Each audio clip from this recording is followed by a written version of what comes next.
இருந்தால் என்ன, யமனாயிருந்தால் என்ன, சிவனாயிருந்தாலும் உனக்கு சமமாய் அமைவேன் நான்.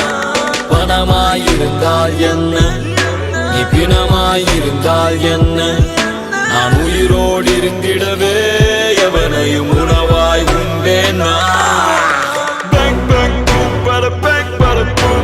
பூலோகம் அதை வென்று அதல பாதாளம் வரை சென்று கோலாகலமாக எந்த ஆட்சி புரி